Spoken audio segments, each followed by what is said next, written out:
नमस्कार। Unities blog में आप सभी का बहुत स्वागत है। और आज लेकर हाजिर हूं मैं एक स्वरचित कहानी जिसको मैंने आज से 3 साल पहले लिखा था, जिसका शीर्षक है दिल की बात। बहुत खूबसूरत कहानी है, सुनिएगा। आज रजनी का जन्मदिन था। सभी दोस्तों को बुलाया था। काम थोड़ा ज्यादा था तो काम वाली बाई शीला को देर तक रुकने का बोल दिया था। वैसे उसे शीला फूटी आंख नहीं सुहाती है, लेकिन मजबूर है। एक तो जॉब के कारण वैसे भी घर के कामों के लिए टाइम नहीं मिलता है, तो क्या करे। काम बिल्कुल भी पसंद नहीं है उसे बाइयों के हाथों का। लेकिन अभी तक तो मैनेज करती आई ही थी वो। फिर पिछले साल जब उसकी सासू माँ का देहांत हुआ था, बाबूजी को वो दिन भर घर में अकेला छोड़कर नहीं जाना चाहती थी।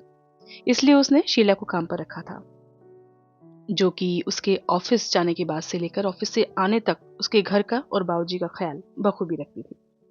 रजनी के पति राज का टूरिस्ट जॉब है, तो आ, उनका तो घर पर रहना ना रहना बराबर ही है। इन दोनों बच्चों, सास ससुर और एक देवर की जिम्मेदारी वो बहुत अच्छे से निभाती आई है रजनी पिछले 15 सालों से। उसकी सासू माँ बहुत ही सुलझी हुई महिला थी। रजनी को कभी भी एहसास नहीं होने दिया कि ये उसका ससुराल है, बल्कि उसके मायके से भी ज्यादा प्यार उसे यहाँ मिला था। और वो भी अपने कर्तव्य बहुत ही अच्छे से निभा रही थी। देवर भी 25 वर्ष के हो चुके थे और एक प्राइवेट कंपनी में अच्छी नौकरी पर भी लग चुके थे। तो उसने एक दिन बाबूजी से कहा कि अब तो छोटी बहू लाने का वक्त आ ही गया है, क्यों ना हम अब राहुल के लिए भी अच्छी सी दुल्हन ढूंढना शुरू कर दें। इस पर बाबूजी ने उसे समझाया था कि बेटी, मैं चाहता हूँ कि अभी 2-4 साल और ना करो राहुल की शादी। उसे पहले अच्छे से सेटल हो जाने दो, थोड़ा बहुत कमा के बैंक बैलेंस बनाने दो, फिर सोचना शादी की। अभी तो कच्ची है ना उसकी नौकरी, थोड़ा पक्की हो जाए और ऊपर वाला कमरा अच्छे से अपने लिए मरम्मत करवा लें, तभी सोच पाऊंगा बेटी में तो उसकी शादी की। बाबूजी तो इतना सब कहकर वॉक के लिए निकल गए, लेकिन रजनी सोच में पड़ गई कि आखिर इतना सब करने की क्या जरूरत है राहुल को। जब मैं ब्याह के आई थी तब 10 वर्ष के थे राहुल, छोटे से 5वीं कक्षा में पढ़ते थे। मैंने तो बेटे की तरह पाला उनको, कोई कभी कमी नहीं छोड़ी। 1 साल बाद मेरी नैना हुई और फिर 2 साल बाद नुपुर। तीनों बच्चों की जिम्मेदारी अचानक से आ गई थी मेरे सर पर। लेकिन मेरी सासू माँ ने कभी भी कोई कमी नहीं रहने दी मेरे और मेरे बच्चों के ख्याल रखने में। फिर अब तो थोड़ा मैं भी चाहती हूँ कि एक देवरानी आ जाए, जिससे कि घर संभालने में मदद तो मिलेगी ही, है ना, और साथ में एक छोटी बहन और एक सहेली भी मिल जाएगी। मैं यही सोच रही थी कि घड़ी की तरफ देखा। अरे बाप रे, 7 बज गए हैं। भागम भाग शुरू। नहाना, कपड़े, पूजन, नाश्ता, टिफिन, ये सब करने में उसे 9 बजाते थे। फिर सबको नाश्ता करा के अपना, राहुल का और बच्चों का लंच पैक करके तैयार होकर जैसे ही निकलती शीला आ जाती थी बाकी का काम और घर संभालने। बाबूजी को खाना रजनी ही खिला के जाती थी। बच्चों के स्कूल की छुट्टी 4 बजे हो जाती थी और रजनी 6 बजे तक घर आ जाती थी। देवर ऑफिस जाते समय उसे रास्ते में ड्रॉप कर दिया करते थे और लौटते समय वो लोकल बस से आ जाया करती थी। रोज की भागम दौड़ में जिंदगी अपनी रफ्तार से चल ही रही थी कि एक दिन अचानक ऐसा हुआ जिसने रजनी को शॉक कर दिया। पूरे घर के कपड़े वही धोती थी, वॉशिंग मशीन में, और जेबों को भी चेक किया करती थी। आज धोने के लिए जैसे ही सबके कपड़े निकाल रही थी तो देखा राहुल की जीन्स की जेब में से एक लेडीज परफ्यूम की खुशबू से महकता हुआ रुमाल निकला, जो कि ना तो उसका था और ना ही घर में किसी और सदस्य का। अब तो वही शक की सुई घूमना तय थी। उसने मन ही मन सोच लिया कि जरूर हो ना हो कुछ तो गड़बड़ है, लेकिन पता कैसे किया जाए। क्या उसे सीधे राहुल से ही इस रुमाल के बारे में पूछ लेना चाहिए, या फिर कुछ अपने ही तरीके से पता लगाना चाहिए। उफ, मैं भी ना कितना सोचती हूँ।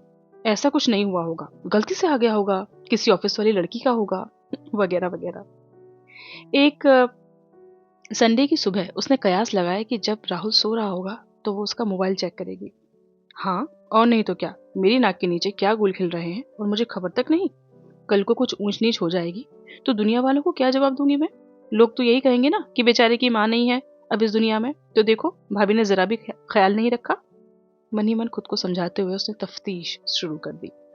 थैंक गॉड मुझे राहुल के मोबाइल का पासवर्ड पता था। उसने लास्ट डायल में जाकर सबसे ज्यादा डायल किए जाने वाले नंबर को चेक किया, फिर व्हाट्सएप, फेसबुक सब चेक किए। निकल कर आया कि एक नंबर है जो कुछ स्पेशल है। फटाफट से उसने अपना प्रोफाइल खोला और फेसबुक ओपन किया और चेक किया उस लड़की का प्रोफाइल। मोहिनी खन्ना, जी हाँ, पंजाबी कुड़ी। तो ये बात है, राहुल को पंजाबी लड़की पसंद है। अब तो कंफर्म करना ही पड़ेगा। नाश्ते की टेबल पर जब पूरा परिवार एक साथ बैठा था, रजनी ने मौका देके चौका मारा। राहुल, मैंने क्या सोचा है ना कि अब तुम्हारे लिए लड़की देखना शुरू कर दी जाए। आज संडे है और मेरे पास टाइम भी है, तो तुम दो चार अच्छे से पोज वाले ना फोटो प्लीज मुझे दे देना। राहुल ये सब सुनकर बीच में ही टोक कर बोला, अरे भाभी, अभी कहाँ शादी वादी, इतनी जल्दी तो बिल्कुल भी नहीं करने वाला मैं।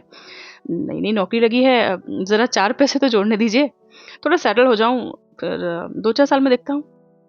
ऐसा आंसर मिलेगा, उसी की उम्मीद थी रजनी को। आखिर दिल में मोहिनी को जो सजाए बैठे हैं देवर जी। मन ही मन उसने निश्चय कर लिया था कि अब सच क्या है ये सबके सामने ला कर ही रहेगी वो। बाबूजी और आज इंटरकास्ट मैरिज के सख्त खिलाफ थे। क्या किया जाए कि ये लोग भी राजी हो जाएं इस शादी के लिए। बहुत मंथन चल रहा था रजनी के दिमाग में। भूख कहाँ थी उसे, पूरी थाली जस की तस रखी थी। जब सबने टोका तब उसकी तंद्रा भंग हुई और उसने फटाफट से खाना नाश्ता फिनिश किया। कल सुबह ऑफिस के लिए निकलने से पहले ही उसने एक योजना बना ली थी, जिसको पूरा आज करना था। उसने मोहिनी को कॉल किया और बताया कि वो राहुल की भाभी है और उससे मिलना चाहती है, लेकिन राहुल को उसकी खबर नहीं लगनी चाहिए। मोहिनी थोड़ा शर्मा गई, लेकिन सोचने लगी कि राहुल को नहीं बताने से भाभी का क्या मतलब रहा होगा। खैर, अब कल मिलकर सारे राज खुल ही जाना है, तो आज टेंशन क्यों लूं। एक कॉफी शॉप पर दोनों की मुलाकात हुई। एक दूसरे को पहचानना इसलिए आसान हुआ क्योंकि रजनी ने राहुल के मोबाइल में से उसकी फोटो देख ली थी। 1 घंटे तक चली दोनों की मीटिंग, जिससे रजनी को ये तो पता चल गया कि मोहिनी बहुत ही समझदार और अच्छी लड़की थी, जो कि राहुल को पिछले 3-4 सालों से जानती थी, बहुत प्यार भी करती थी और शादी के लिए भी तैयार है। लेकिन राहुल क्यों सेटल होने का बोल रहा था? क्या सच में, या कोई और वजह थी? अब दोनों रजनी और मोहिनी को उस बात का पता लगाना था, और वजह आखिर पता चल भी गई। जी हाँ दोस्तों, आपने सही पहचाना। उनका अंतरजातीय इंटरकास्ट होना ही उन दोनों के प्यार में बाधा डाल रहा था।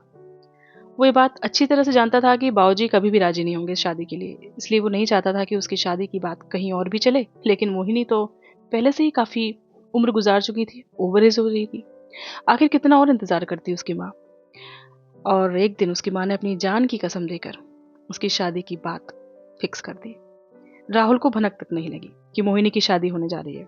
उसे मीटिंग के सिलसिले में दूसरे शहर जाना था, नेटवर्क प्रॉब्लम हो रहा होगा, जो मोहिनी ने उसे आखिरी बार कॉल किया था, लेकिन वो अटेंड नहीं कर पाया, ये सोचकर कि मीटिंग से फ्री होकर आराम से मोहिनी से बात कर लूंगा। लेकिन मीटिंग 4 घंटे चली, रात बहुत हो गई थी, सो उसने मोहिनी को कॉल ना करना ठीक समझा और एक मैसेज छोड़ दिया कि कल बात कर लेंगे। लेकिन कल सुबह तो कुछ और ही होने वाला था। मोहिनी की सगाई करने उसके घर वाले जा रहे थे लड़के वालों के यहाँ। अपना फोन वो नहीं ले गई थी जानबूझकर। बस एक मैसेज भाभी को जरूर कर दिया था कि मेरी सगाई होने जा रही है, अब मैं आपके घर की बहू नहीं बन पाऊंगी। रिंग सेरेमनी हो चुकी थी। इधर राहुल ने फ्री होकर जब मोहिनी को कॉल किया तब पता चला कि उसका मोबाइल तो स्विच ऑफ है।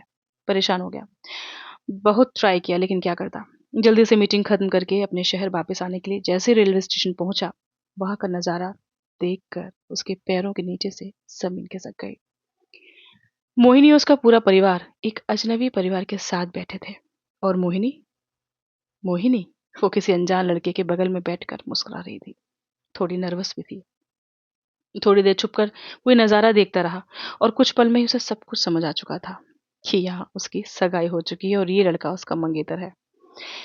जी तो कर रहा था कि अभी दौड़कर जाऊं और बता दूं सबको सच्चाई कि ये मुझसे प्यार करती है पिछले 4 साल से।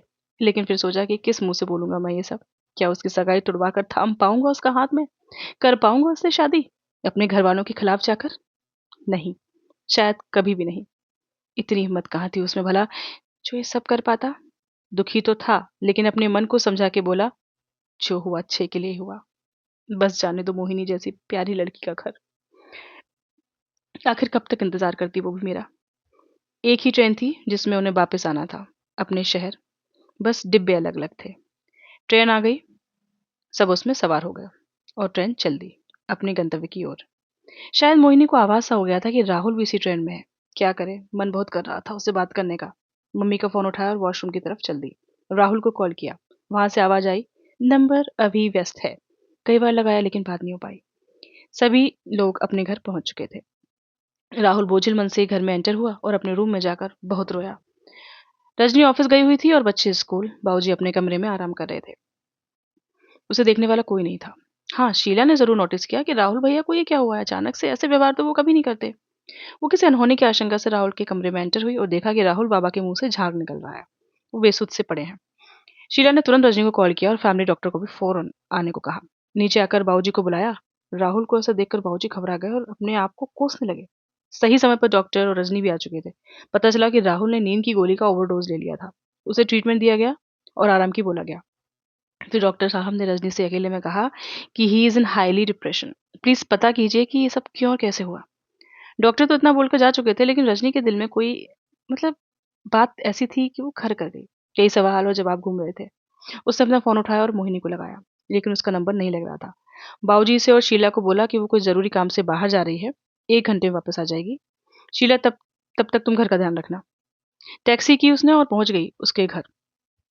डोरबेल बजाई तो उसकी माँ ने गेट खोला और पूछा कि आपको किससे मिलना है। रजनी ने कहा, मोहिनी से। आप कौन हैं? सॉरी, मैंने आपको पहचाना नहीं। इतने में मोहिनी नीचे आ गई और माँ से बोली, माँ ये मेरी परिचित हैं, इन्हें आने दीजिए। माँ ने कहा, ठीक है तुम लोग बात करो, मैं जरा मंदिर जा रही हूँ दिया लगाने। मौका पाकर रजनी ने सारी बात मोहिनी को बता दी। मोहिनी ने अपनी सगाई की रिंग उन्हें दिखाते हुए कहा कि भाभी, अब बहुत देर हो चुकी है, बहुत देर हो चुकी है। मैंने आपको मैसेज भी किया था, लेकिन अब मैं कुछ नहीं कर सकती, मुझे माफ कर दीजिए। और वो उठकर जाने लगी। रजनी ने झट से उसका हाथ पकड़ा और अपने सर पर रखकर पूछा, क्या सच में तुम राहुल को प्यार नहीं करती? बुला दोगी उसे इतनी जल्दी? बोलो ना मोहिनी। उसने कहा, नहीं भाभी, मैं कभी नहीं बुला सकती उसको। लेकिन ऐसे प्यारे रिश्ते का क्या फायदा भाभी, जो मुकाम तक ही ना पहुंच सके। मैं तो करना चाहती थी ना उससे शादी, लेकिन उसने कभी हामी नहीं भरी। अब आप ही बताइए भला, मैं अपने माँ और पिताजी को कब तक धोखे में रखूं। एक बार भी अगर उसने झूठे मुंह भी शादी का वायदा कर दिया होता मुझसे, तो शायद मैं आजीवन उसका इंतजार कर लेती। लेकिन सच तो ये है, जो आप भी जानती हैं। इतना कहकर वो फफक फफक कर रो पड़ी। रजनी को अपने सारे सवालों के जवाब मिल चुके थे। एक उम्मीद और आशा की किरण लिए हल्की सी मुस्कान के साथ वो मोहिनी से विदा लेकर आ गई। और घर पहुंचने से पहले उसने राज को, यानी कि अपने पति को कॉल किया। कल सुबह तक आ जाइएगा, घर पर बहुत जरूरी काम है। राज ने आश्चर्य से पूछा कि ऐसा क्या हो गया मैडम, लेकिन आपका हुक्म सर आंखों पर। सीधे बाबूजी के रूम में गई और उसने राहुल के हाल चाल लिए।